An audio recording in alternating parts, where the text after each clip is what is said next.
Bonjour. Saviez-vous, l'association Respire, le tourisme de demain, organise du 14 au 18 juillet dans le quartier de la Villette à Paris, les journées des respirations durables. Durant 5 jours, le grand public et les professionnels du tourisme se réuniront pour échanger et construire ensemble le tourisme de demain en participant à des ateliers ludiques, des animations et des conférences. C'est un rendez-vous festif et convivial dans 2 tiers-lieux parisiens, le Jardin 21 et Kilomètre 25.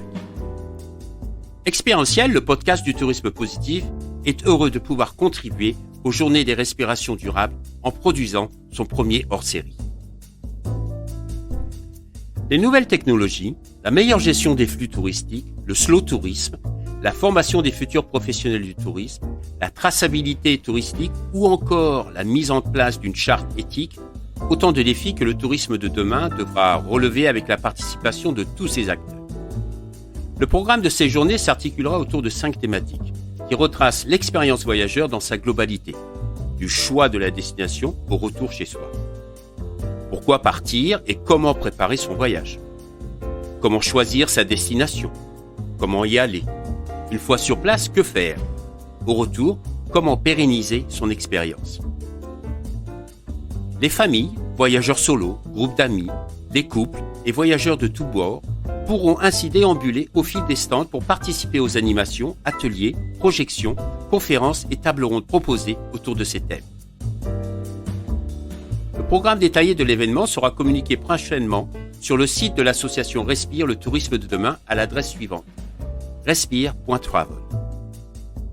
Sans attendre, partons à la rencontre de Fabio Casilli, président fondateur de l'association Respire, le tourisme de demain, pour en savoir plus sur Respire et cet événement autour des enjeux du tourisme durable.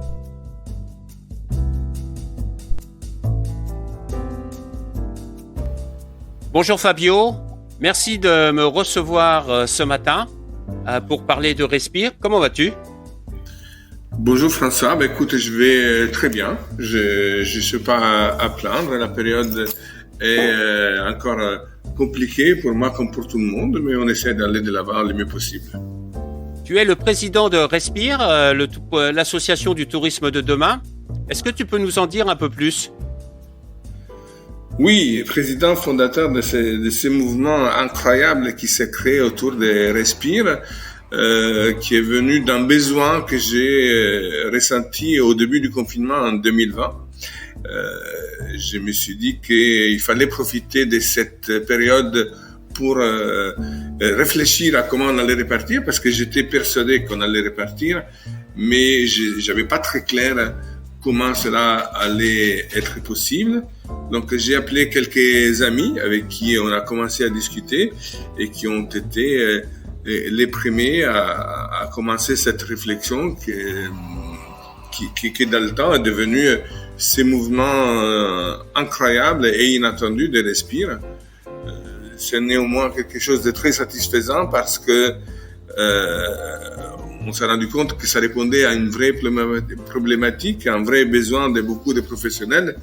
Et aujourd'hui, on est parti à 5 et nous sommes plusieurs milliers à travers le monde à suivre ce mouvement. Et c'est pour moi à la fois quelque chose de très motivant parce que je me dis qu'on a véritablement un espoir de pouvoir faire quelque chose de bien à l'avenir, et puis une grande fierté parce que j'imaginais pas en arriver là au bout d'1 an.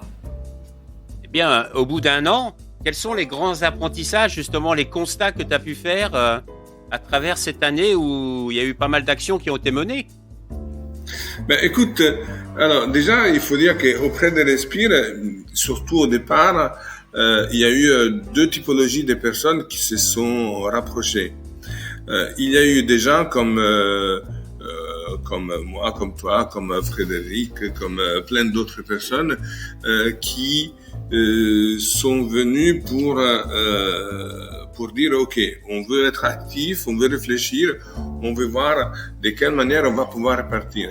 Et puis au même titre, il y avait aussi un certain nombre de personnes qui étaient un peu paumées, qui eux n'avaient pas l'idée sur comment on allait pouvoir la faire et qui se sont dit chouette, il y a des gens qui eux semblent avoir des idées, semblent avoir une vision un peu plus précise de comment il va falloir réagir et donc allons voir ce qu'ils ont à dire.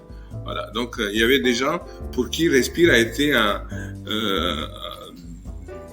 ancrage, disons, un bouée de secours quelque part qui leur a permis de dire voilà, je sais pas où aller taper de la tête, mais il y a des gens qui vont peut-être m'inspirer et me donner quelques indications. Donc à ce niveau-là, c'était un petit peu les démarrages et c'était un peu ça. Puis de plus en plus, les choses se sont aussi affinées parce que d'une réflexion, on a décidé aussi d'aller un petit peu plus loin, d'en faire quelque chose. Donc on a structuré aussi les mouvements qui est devenu une association, comme tu le sais. On a structuré des groupes de travail sur différentes thématiques qui nous semblaient importantes. Et à partir de ce groupe de travail, nous avons d'abord sorti le livre blanc. Ensuite, nous avons créé au mois d'avril, mars-avril dernier, les états généraux du tourisme de l'après-Covid. C'était une deuxième étape qui était très importante. C'était l'énième constat au bout d'un an de pandémie quelles étaient les transformations que le tourisme avait subies et quelle avait été la réaction des professionnels suite à l'impact que cette pandémie avait eu sur notre secteur. Cela a été aussi un levier pour beaucoup de gens pour retrouver à la fois de la motivation, pour retrouver des emplois aussi. Il y a des gens qui ont trouvé au sein de Respire de nouvelles idées, qui ont lancé des activités ou qui ont retrouvé du travail aussi à travers les relations qui se sont tissées par Respire. Mais surtout, j'ose dire, ce qui a été pour moi très important, c'est que on a créé véritablement une belle dynamique. C'est-à-dire qu'il y a beaucoup de gens qui se sont rapprochés, qui ont réuni leur passion, qui ont réuni leurs envies de faire bouger des choses et qui tout seuls n'avaient pas pu le faire ou qui n'avaient pas eu l'envie de le faire. Et le fait d'avoir constaté qu'il y avait plein d'autres gens finalement qui voulaient comme eux faire bouger les lignes et faire avancer les choses, mais ça a donné beaucoup de force et beaucoup de courage à pas mal de gens. Et aujourd'hui on est dans un mouvement qui est proactif, qui est reconnu aussi au niveau de la profession, qui est reconnu aussi des instances pas seulement professionnelles mais aussi publiques. Parce que moi-même, au nom de Respire, j'ai fait partie du comité Destination Paris auprès de l'Hôtel de Ville avec le premier adjoint de Madame Hidalgo, Monsieur Ocard. Donc c'est un comité de consultation. J'ai fait partie du groupe Tourisme Durable de l'Office de tourisme et des congrès de Paris qui réfléchit sur l'avenir du tourisme à Paris, notamment en prévision de 2024, des JO de 2024. Donc, et ça, c'est uniquement en ce qui me concerne. Mais tout comme moi, il y a énormément de gens qui se sont impliqués aussi grâce à Respire, à côté de Respire, que ce soit au niveau local, que ce soit au niveau aussi des instances professionnelles, et qui fait qu'aujourd'hui, Respire est devenu véritablement un interlocuteur fiable auprès de la profession et auprès des instances publiques aussi pour tout ce qui concerne l'avenir de notre secteur. Tu t'attendais à un tel résultat ou c'est contre toute attente? T'es encore surpris aujourd'hui? Ah ben tous les jours. J'ai des plaisirs quasiment tous les jours, en tout cas plusieurs fois par semaine, de découvrir de nouvelles personnes qui je connaissais pas et qui se sont rapprochées de Respire ou qui ont l'intention d'approcher de Respire et qui m'appellent ou qui m'envoient des messages en me disant merci Fabio d'avoir commencé tout ça parce que ça nous a donné de l'espoir, ça nous a donné de l'élan, ça nous a donné l'envie de nous battre pour aller de l'avant. Donc mais voilà, me dire qu'aujourd'hui il y a à travers le monde environ 12 000 personnes qui nous suivent et qui écoutent ce qu'on a à dire et tout ce qu'on fait, c'est assez grisant, ça fait aussi un peu peur et ça met aussi une certaine pression, c'est-à-dire que je suis aujourd'hui conscient que vis-à-vis de toutes ces personnes, j'ai commencé quelque chose qui pour eux est devenu quelque chose d'important. Et donc, j'ai conscience que c'est aussi pour moi une énorme responsabilité et que je n'ai aucunement le droit à l'erreur et surtout, je ne souhaite pas le décevoir. Dis-moi, l'aventure va continuer avec Respire. Prochainement, Respire organise les respirations durables. Qu'est-ce que c'est exactement les respirations durables? Eh bien, écoute, les respirations durables, c'est tout d'abord les premiers événements professionnels en France en présentiel de la période de post-pandémie. Donc, c'est le premier événement qui devrait, mettons toujours des parenthèses, pouvoir se tenir. Donc, ne serait-ce que pour ça, c'est un grand souffle d'espoir, hein, de dire voilà, on va revenir à une vie entre guillemets normale. Hein. Et puis c'est un événement qui est destiné à un double public dans mon esprit, c'est-à-dire à la fois à un public de professionnels, d'une part pour les inviter à se rapprocher de Respire, pour les mettre à connaissance de ce qui est Respire, parce qu'il y a beaucoup de gens qui nous suivent, mais on est loin de pouvoir dire que tout le monde nous connaît, tout le monde nous suit. Donc voilà, notre souhait est de rapprocher de Respire de plus en plus de monde et de faire consensus auprès de plus en plus de professionnels. Et donc on souhaite faire découvrir Respire à ceux qui ne nous connaissent pas et peut-être qui trouveront des raisons d'être, des raisons de se relancer dans la profession.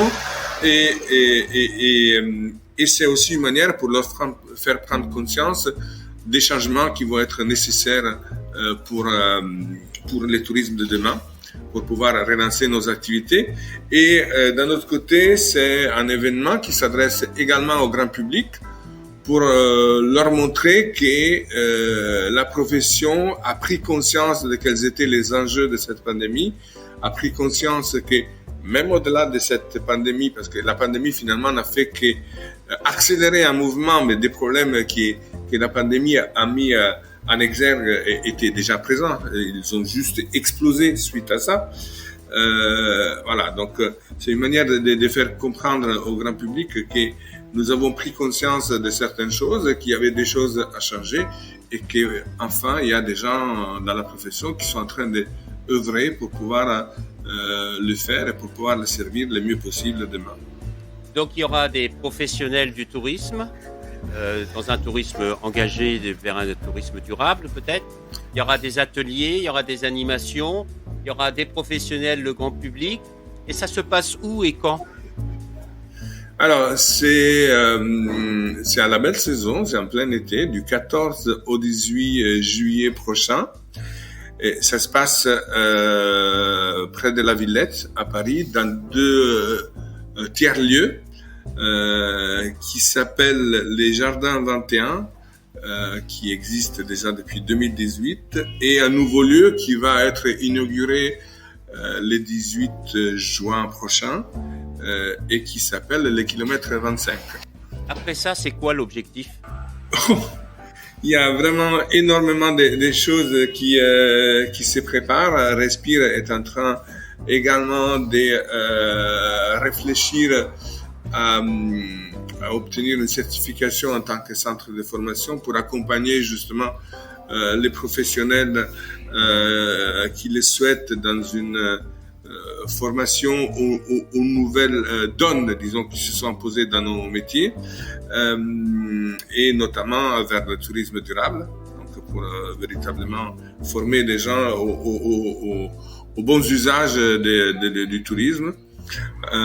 Ensuite, nous travaillons en collaboration avec d'autres entités extérieures, parce que nous n'avons pas la prétention de dire que nous détenons seuls toute la vérité. Au contraire, comme on dit chez Respire, seul on va plus vite, mais tous ensemble on va plus loin. Donc on travaille main dans la main avec ATR, ATD, avec d'autres personnes également, pour réfléchir à une fresque du tourisme, donc pour faire connaître à la fois aux professionnels, à la fois également au grand public, quels sont les enjeux du tourisme durable de demain. Nous avons enfin créé notre site internet qui sera prochainement doté également d'une plateforme de mise en relation entre professionnels. Voilà, donc il y a pas mal de chantiers. Et puis il faut pas oublier que au mois de septembre, il y a également Evora, Tomorrow for Travel, le forum de Evora qui se tiendra, qui devait se tenir déjà au mois de novembre 2020, qui a été reporté une première fois en mai 2021 et qui a été ensuite reporté à nouveau à septembre prochain.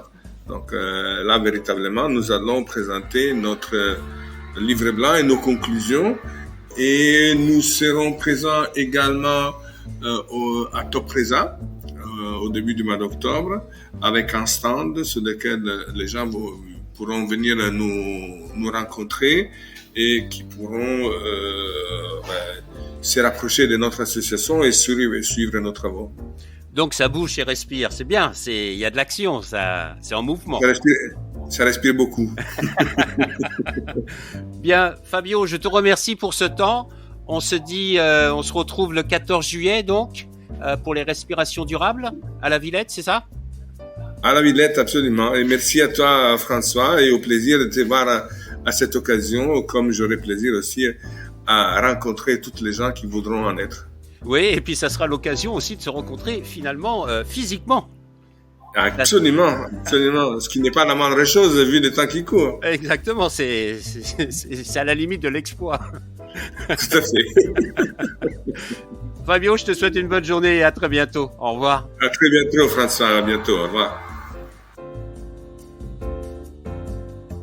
Voilà la fin de notre voyage du jour. J'espère que vous avez passé un agréable moment en notre compagnie et que nous avons pu semer des graines d'inspiration et d'action.